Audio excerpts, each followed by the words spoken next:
여러분 안녕하세요. 13주차 강의를 시작하겠습니다. 1교시에서는 저희들이 지금 5과목에 있는 내용을 이제 하고 있죠. 그래서 2장에 있는 내용 중에 이제 보안과 관련된 얘기를 좀 말씀을 좀 드릴게요.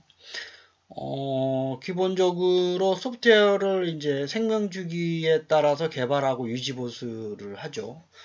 폐기까지 포함하는 생명주기도 있는데, 그 개발하면서 그 상당히 많은 사람들이 관여를 합니다. 일반적으로 그 대형 프로젝트를 생각을 이제 하시면 될 것 같아요.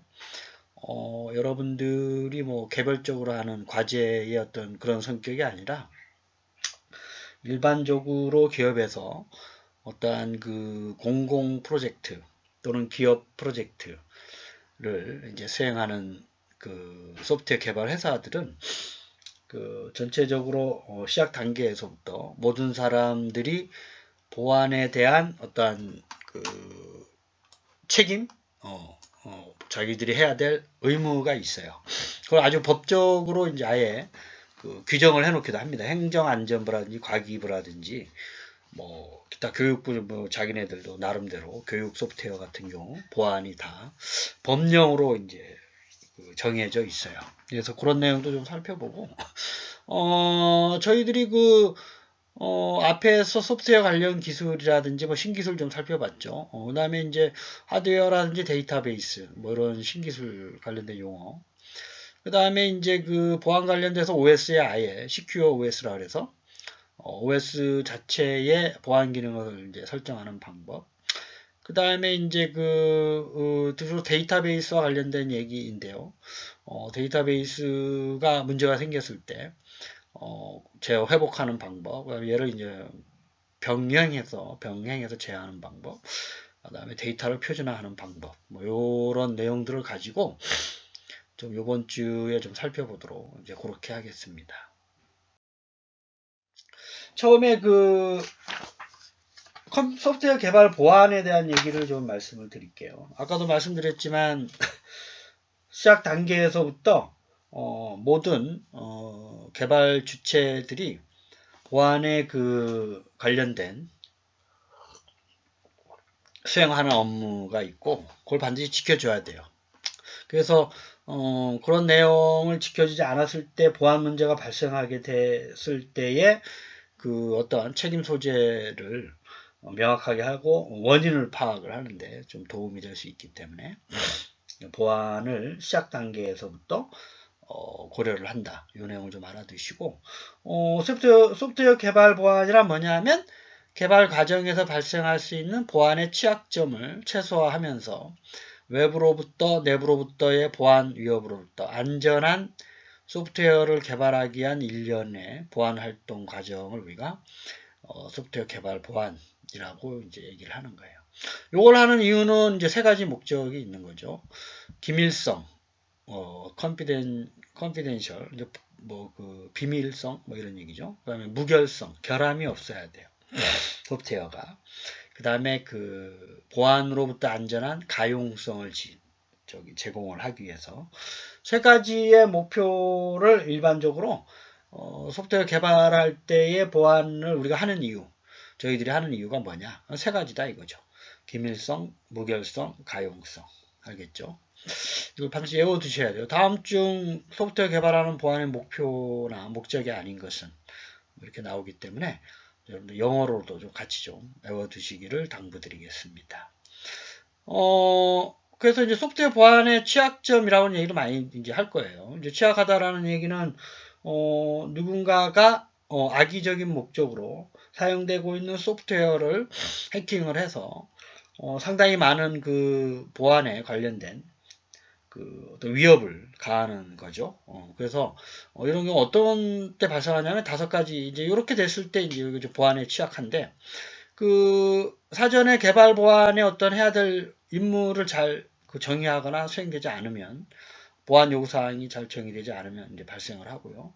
그 다음에 이제 논리적인 오류가 이제 포함이 됐을 때 저희들이 그 소프트웨어 개발할 때 두 가지 오류가 있다고 말씀드렸죠. 이제 문법적 오류가 대표적으로 발생하는데, 그거는 이제 사전에 소프트웨어 개발이 안 되는 부분이니까 그런 거 말고 어떤 논리적인 오류, 문법적 오류는 없어 잘 수행이 되는데 그 우리가 소위 말하는 논리적으로 타당하지 않은 결과를 이끌어낼 수가 있어요. 그런 경우 그 해커들이 보통 이제 그 악의적인 목적의 해커들이 이제 소프트웨어를 크래킹해서 논리적인 오류를 보고 그거를 역이용해서 나쁜 용도로 소프트웨어를 결과를 발생할 수 있게끔, 또 그 소프트웨어 오류가 발생할 수 있게끔 이렇게 하는 방법이 발생할 수가 있어요. 여기 이제 보안 취약하고, 그 다음에 그 기술적인 취약점을 가지고 소프트웨어 개발 시에 코딩의 규칙을 적용하지 못하면 또 보안의 취약점이 이제 발생할 수가 있어요. 그 다음에 소프트웨어의 배치가 적절하지 않은 경우, 적절한 기능을 요하는 소프트웨어를 적절하게 배치를 하셔야 되는데 이제 그렇지 못하는 경우 또 취약한 보안 취약점이 발생을 합니다. 다음에 마지막으로 보안의 취약점이 이제 발생했는데 그걸 대처를 해야 될 거 아니에요. 수정하고 그 새로운 그 소프트웨어 개발에 업데이트를 하고 뭐 이런 건데, 그걸 이제 안 하고 넘어가면 반드시 그 해커들이 그걸 가지고 그 들어와서 나쁜 용도로 소프트웨어 개발이 정상적이지 않게끔 그래서 이제 그 여러분들이 이제 업데이트 한다고 하죠. 그 윈도우 업데이트라든지 뭐 인터넷 익스플로러. 구글은 자체적으로 뭐 업데이트해서 이제 제공을 하는데, 그런 경우 업데이트를 하지 않았을 때, 보안에 취약할 수가 있어요. 그게 이제 매번, 예를 들면 윈도우 같은 경우 보안에 취약한 상황에 어떤 문제점을 발견을 했을 때, 이걸 이제 그 인터넷으로 원격으로 업데이트 할 수 있도록 제공을 하고 있죠. 이제 그런 상황을 이제 여러분들이 한번 생각을 해보시면 마지막 그 내용을 이해를 하실 수가 있겠어요. 그래서 다음 점, 소프트웨어 보안 취약점이 발생하는 경우로 옳지 않은 것은, 또 옳은 것은 뭐 이런 식으로 나오기 때문에 여러분들이 이 5가지 내용에 대해서는 좀 이해를 하시면서 외워두시기를 당부드리겠습니다. 그래서 그 소프트웨어 개발의 보안과 관련돼서 수행되는 작업은 이렇게 오른쪽에 6가지가 있어요. 그래서 첫 번째로 이따가 보면 다양한 사람들이 관련자들이 이제 있는데 서로 보안과 관련된 역할이 사전에 정의가 돼 있고, 그로 인해서 문제가 발생했을 때 이 부분은 어떤 단계에서 어떤 사람의 역할이 제대로 수행이 되지 않아서 발생된 문제라는 것을 명확하게 알고 그 부분에 대한 책임을 명시를 이제 할 수가 있는 거죠. 그 다음에 이제 보안 교육을 실시를 이제 해야 돼요. 소프트웨어 개발 뭐 전에 수시로 보안과 관련된 교육을 실시해야 되고, 저희들이 앞부분에 그 섹션 1에서 소프트웨어 개발 생명주기 얘기를 잠깐 했었죠. 대표적인 폭포스 모형, 나선형 모형, 에자일 모형, 그다음에 이제 다양한 그 생명주기의 모형들을 이제 말씀을 드렸는데, 프로토타입 모형이라든지 뭐 그 단계별로 해야 되는 그 보안 관련된 활동들이 다 정의가 돼 있어요. 그래서 그거를 좀 명확하게 하나씩 체크하면서 여러분들이 소프트웨어 개발할 때 반드시 고려를 하셔야 됩니다. 이게 중요한 사항이고, 그 다음에 이제 보안과 관련된 표준이 상당히 많아요. 아래에서 보면 보안 관련 기관이 저희들 나라만 하더라도 벌써 이제 6개, 5개 정도가 있는데, 그거 외에도 이제 그 공공사업이나 기업에서 요구할 때 이제 제안서라는 걸 받는데, 또 이제 RFP라 그래서 Request for Proposal 제안서에 대해서 기본적으로 보안과 관련된 표준을 구체적으로 명시를 합니다. 예를 들어서 행정안전부의 뭐 보안 요구사항, 소프트웨어 보안 개발 보안 사항, 법규, 지침, 뭐 제도 뭐 이런 거를 준수해야 된다. 그다음에 인터넷진흥원 같은 경우 뭐 소프트웨어 보안 정책 가이드, 그다음에 뭐 발주기관 같은 경우 보안의 계획, 사업자 감리법원 선정, 보안의 준수 여부 점검. 이제 저희들 그 748페이지에 있는 내용이에요. 그 다음에 구체적으로 사업자들이 이제 수행해야 되는 기본적인 소프트웨어 관련 수준, 기술 수준, 뭐 적용 계획, 인력 대상 교육 실시, 보안 가이드, 약점 진단 제거, 시정 요구사항, 이행사항, 뭐 이런 것들도 내부적으로 사업자들이 다 정의를 하고, 감리라는 게 뭐냐면, 저희들 뭐, 대표적으로 알고 있는 게 건물에 대한 감리 있죠? 짓고 난 다음에, 뭐 아파트 여러분들 살고 계신 아파트도 다 짓고 난 다음에 안전성 감리 있죠? 그 다음에 원래 그 계획대로 잘 돼 있는지 감리, 뭐 다양한 각도에서 감리를 합니다. 그래서 뭐 그 건물 사이에 어떤 그 층간, 뭐 이런 뭐 높이, 그 다음에 이제 사용된 재질이 뭐 합당한지, 뭐 이런 세세한 것부터.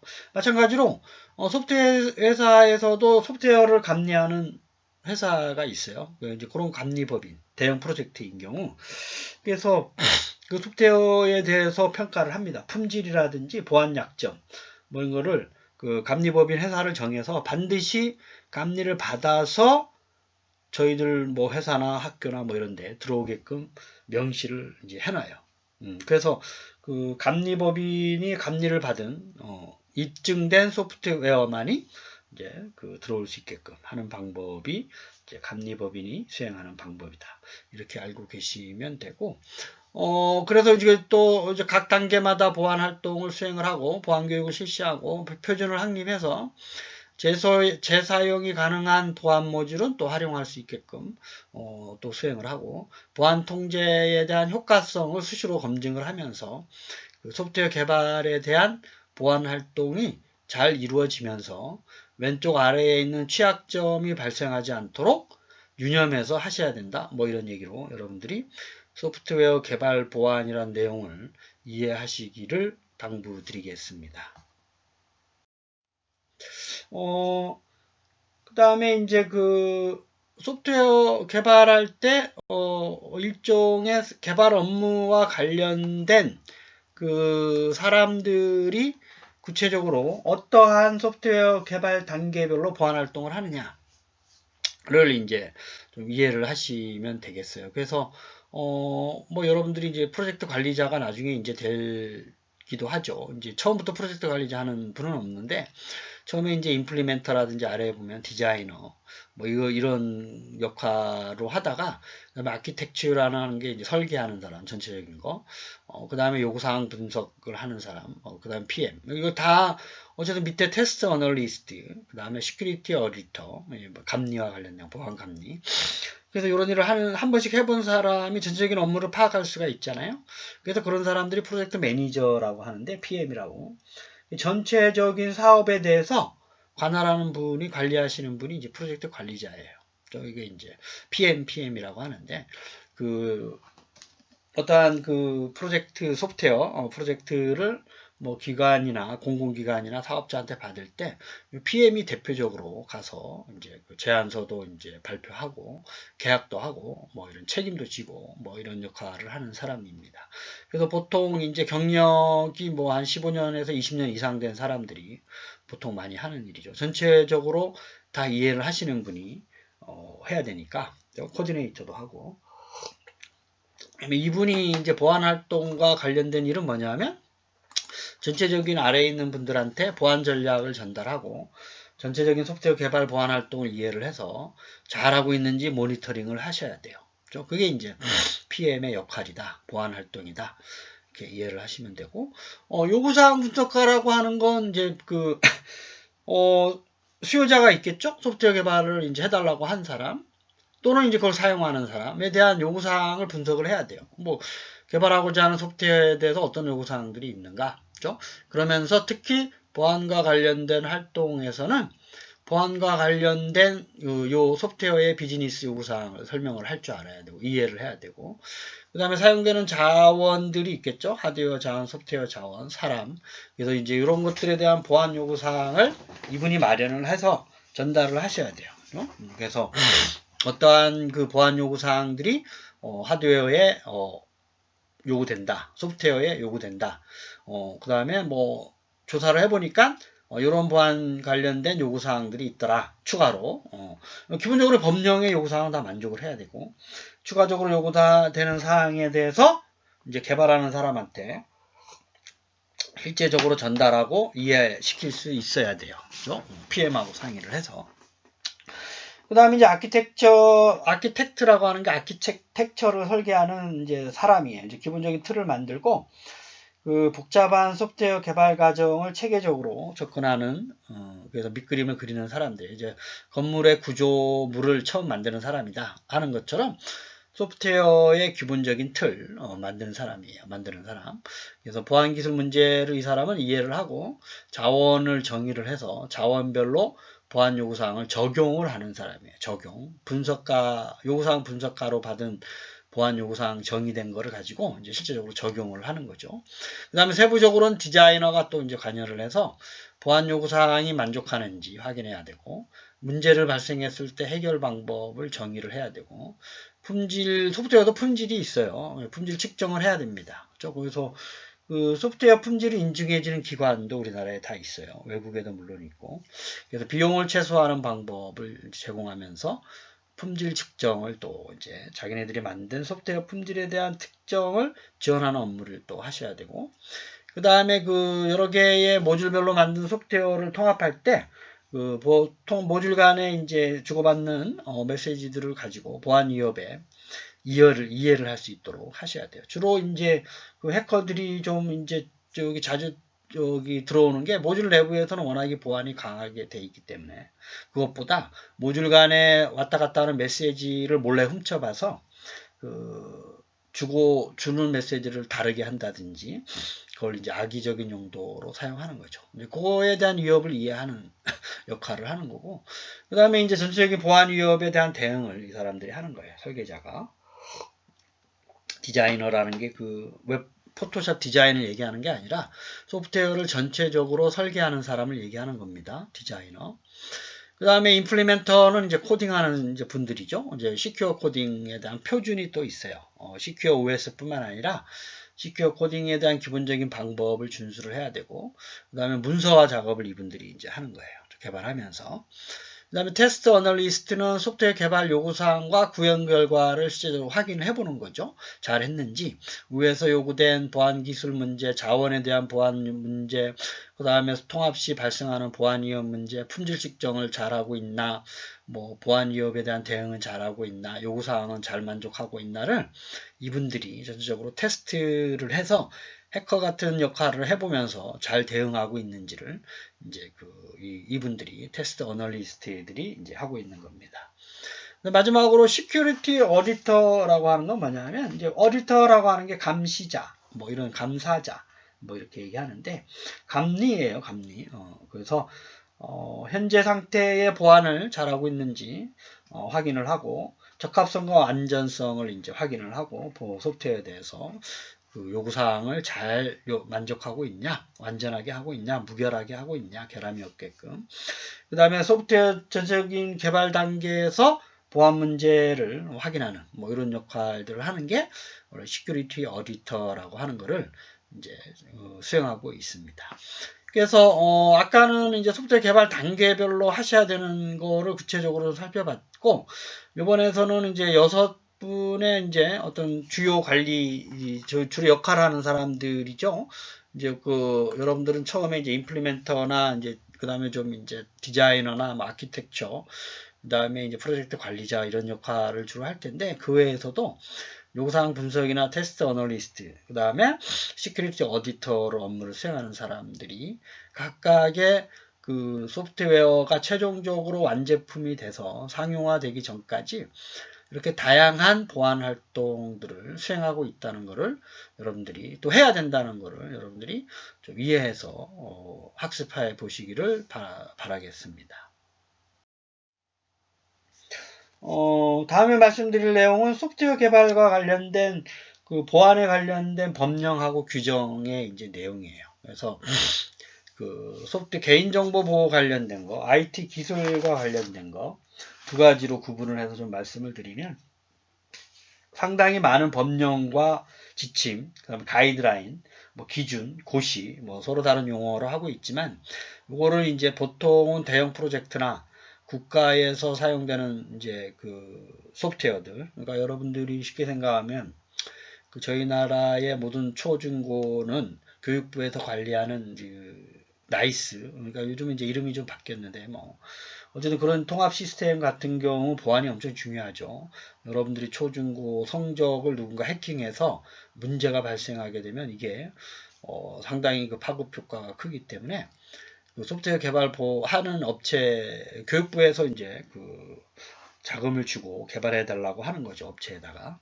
그런 경우 기본적으로 이러한 법령과 규정을 다 제시를 해요. 그래서 이거를 다 만족하는 감리 법인의 그 인증서를 가져오라고 이제 또 요구를 하고 그럽니다. 그래서 뭐 이거는 뭐 여러분들 한번 보시고 뭐 애울 필요는 없지만 기본적으로 우리나라의 행정안전부에서 정의된 또는 과학기술정보통신부, 개인정보보호법은 둘 다 정의가 되어 있고 정보통신만 이용, 뭐 이건 과학기술정보통신부. 이거 법률을 검색하면 여러분 구글에서 다 법령에 대한 내용이 나와요. 엄청나게 이제 긴 내용인데 요약을 해보면 개인정보보호법은 여러분들이 이제 쉽게 갖고 여러분들의 개인정보, 주민등록번호나 핸드폰 번호, 이메일 이런 거를 그 저장하거나 처리하거나 뭐 할 때 어떠한 기준으로 해야 된다. 그렇죠? 개인이 허가를 받아야 된다는 게 기본적인 거죠. 그 다음에 정보통신망 이용은 뭐 어쨌든 정보통신망을 이용하게 촉진하고 정보통신 서비스를 이용하는 이용자들의 개인정보를 보호하는 뭐 법률. 신용정보는 여러분들이 이제 개인 신용정보, 주로 이제 금융이나 뭐 이런 은행 정보들. 위치 정보는 여러분들이 돌아다니면서 GPS와 관련된 위치 정보. 이거 이제 여러분들 동의 없이 받았다가 큰일 나는 거죠. 유출되면 또 큰일 나고. 오남용, 그렇죠? 방지하기 위해서 하는 거고.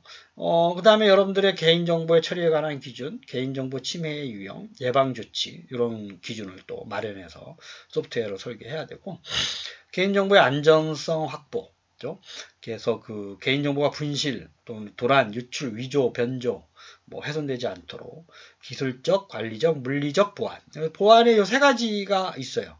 기술적 보안, 관리적 보안, 물리적 보안. 해서 요 최소한의 기준을 명시하는 거고, 그 다음에 개인정보 영향평가도 하셔야 돼요. 그래서 평가기관의 지정, 영향평가 절차 등에 대한 세부 기준을 규정하기 때문에 요 각각에 대한 법령이나 고시나 기준을 지침 다 들어가서 자기네들이 납품하고자 하는 소프트웨어 개발이 제대로 요거를 지키고 있는지를 반드시 확인하셔야 되고, 나중에 이를 지키지 않았을 때에 발생돼서 보안의 취약점이 이제 발생하게 되면 요 법률에 따라서 어떠한 처벌 기준이 다 있어요. 들어가면. 그러니까 예를 들면 여러분들의 위치 정보를 여러분들의 허가 없이 유출됐다. 또 오남용됐다. 그러면 위치 정보의 보호 및 이용 등에 관한 법률 가면 뭐 1,000만 원 이하의 벌금 뭐 이런 얘기들이 있겠죠. 여기서는 이제 설명하지 않았는데 그래서 이제 그런 책임을 좀 묻는 거예요. 그렇죠? 그래서 그 내용을 확인을 하셔야 된다라고 하는 게 이제 소프트웨어 개발할 자들이 아까 그 7분의 역할이다. 이렇게 생각을 하시면 되겠어요. 그다음에 IT 기술과 관련된 규정은 RFID 프라이버시 보호 가이드라인, 위치 정보의 보호 및 이용 등에 관한 법률이 또 정의가 되어 있죠. 기술적인 내용이. 그다음에 관리적 기술적 보호 조치의 권고 해설서라는 게 또 있고, 그다음에 이제 바이오 정보라 그래서 이제 저희들 같은 지문, 홍채, 음성, 필기, 이제 글씨체 이런 것도 다 개인 정보이죠. 그죠? 그래서 이제 이런 걸 우리가 바이오 정보라고 얘기합니다. 이런 것도 이제 보호를 하셔야 돼요. 그죠? 뉴미디어 서비스라고 그래서 주로 이제 클라우드 컴퓨팅 서비스, SNS 서비스, 뭐 여러분들 카톡이나 페이북에 이제 저장되어 있는 개인 정보, 그다음에 스마트폰에 대한 활용 서비스를 얘기하는 거예요. 요거를 여러분들의 이제 관련된 페북의 개인 정보가 침해됐을 때 예방하기 위한 준수 사항을 또 여기서 다 정의를 하고 있습니다. 그래서 이제 뭐 요 내용은 이제 각각 외울 필요는 없지만 여러분들이 나중에 뭐 대형 소프트웨어 개발에 이제 관여돼서 일을 할 때 이러한 법률적인 사항과 기술적인 규정 사항을 반드시 검토를 해서 개발해야 된다라고 이해를 해 주시기를 당부드리겠습니다. 그 다음에 이제 하드웨어 관련 신기술이 지금 이제 몇 가지 좀 나와 있어요. 그래서, 모든 내용을 설명할 수는 없고, 이제 고가용성이라고 하는 건 클러스터나 이중화, 컴퓨터 이중화에 관련된 좀 얘기고요. 가용성을 높이기 위해서 하는 거고, 3D나 4D 프린팅이 있어요. 근데 3D 프린팅은 이제 여러분들이 봤을 때 어떤 이제 XYZ 좌표의 3차원이고, 거기다가 시간이나 환경, 이러한 외부적인 조건을 이용하는 게 4D 프린팅 기술이에요. 그래서 이것도 요즘 새로운 기술로 많이 이제 나오고 있는데, 테드라고 하는 강연에서 미국 MIT의 그 스카일러 티비츠라는 사람이 처음 이제 얘기를 했어요. 3D 프린터이 이제 이미 나왔었고, 어떠한 그 특정한 시간이 흐른 다음에 3D를 하는 게 4D 프린팅이에요. 그것도 뭐 어떤 온도나 습도 조건에 맞춰서 자가로 만드는 거, 3D 프린터를 하는 게 4D 프린팅이다. 그래서 시간이나 환경이 추가된다. 스스로 형태를 변화한다. 이런 게 이제 4D 프린팅이다. 그 외에도 왼쪽에서 보면 이제 그 책 뒤에 보면 레이디 구조, 우리 컴퓨터 구조 시간에 자세하게 좀 말씀을 드렸었죠. 그 어떠한 하드디스크의 그 어떠한 그 구조 자체를 그 속도가 향상될 수 있게끔 하는 게 이제 레이디 구조고, 레이디 1부터 뭐 다양한 구조를 말씀을 드렸었죠. 그 다음에 그 해밍 코드로 이제 오류 검출하는 방법도 저희들이 이제 설명을 드렸고, 그다음에 4K 해상도는 이제 고화질 모니터 해상도고, N스크린이라는 게 스크린이 N개 있다라는 거에서 그 뭐 TV나 PC나 휴대폰에서 동일한 컨텐츠를 이제 서비스하는 거고, 컴패니언은 이제 컴패니언이 친구 뭐 이런 얘기예요. 그래서 TV 방송하다가 공유하면서 스마트폰이나 태블릿 PC로 뭐 친구들이랑 같이 보는 거고, 신 클라이언트 PC는 이제 하드디스크나 주변 장치 없이 기본적인 메모리만 있어가지고 씬이 좀 얇은 뭐 이런 뜻이에요. 그래서 서버와 네트워크로 운영되는 컴퓨터. 태블릿은 이제 그 폰과 태블릿, 그래서 5인치 이상의 대화면 이제 스마트폰, 뭐 그런 얘기고, 나머지도 뭐 MEMS는 반도체 제소 기술, 그래서 미세 가공 전기 동작할 수 있도록 초미세 장치, 하드웨어 관련된 얘기. 트러스터 존은 이제 보안과 관련된 얘기고, M 디스크는 이제 반도체, M 리스터는 메모리와 레지스터의 합성어예요. 그래서 책에 자세히 설명이 되어 있으니까 읽으면서 좀 이해를 해주시기를 당부드리겠습니다. 예제를 볼까요? 1번 문제는 PC, TV, 휴대폰 등 여러 개의 서로 다른 단말 기름의 N스크린을 얘기하는 거예요. 일반적으로 N개라고 한 거야. 여러 개. 그렇죠? 그 다음에 2번은 Thin Client PC에 대한 설명이에요. 그렇죠? 주변 장치 없이, 하드디스크 없이 메모리만 있어가지고 서버와 네트워크로 운영되는 개인용 컴퓨터. 그렇죠? Thin이라는 게 얇은, 뭐 이런 거, 가벼운. 그렇죠? 그 다음에 3번은 하드웨어와 관련된 기술을 설명하죠. 옳지 않은 것은 뭐 이런 식으로 나오는데, 좀 어려운 문제긴 하지만 아까 폰과 태블릿을 패블릿이라고 얘기했죠. 3번을 보면 10인치 이상이 아니라 5인치 이상의 큰 스마트폰을 우리가 패블릿이라고 그래서 폰하고 태블릿의 합성어예요. 태블릿보다는 작지만 폰보다는 큰 거. 그래서 이제 그 동영상이라든지 웹 브라우저이라든지 뭐 이런 거를 이제 좀 넓게 그래서 이제 할 수 있도록 하는 거를 이제 패블렛이라고 그러고, 10인치가 아니라 5인치라는 게 좀 찾아내기 어려운 문제지만 5인치 이상을 보통 이제 얘기하는 겁니다. 패블렛은. 그다음에 MEMS는 이제 아까도 말씀드렸지만 그 MEMS 약어가 마이크로 일렉트로 미케니컬 시스템. 마이크로가 작은, 일렉트로가 전기, 미케니컬 기계적인 시스템. 그래서 초정밀 반도체 제조 기술을 이용을 해가지고 센서, 액추에이터 등. 그러니까 센서 기능만 있는 게 아니라 뭔가 동작을 하는 기능이 있는 거예요. IoT 장비 같은 경우에. 그렇죠? 그래서 이제 그런 걸 얘기하는 거고. M 디스크는 한 번의 기록만으로 자료를 연구 보관할 수 있는 옵티컬 저장 장치다. 이렇게 이해를 하시면 되겠습니다. 여러분 1교시 수업을 마치겠습니다.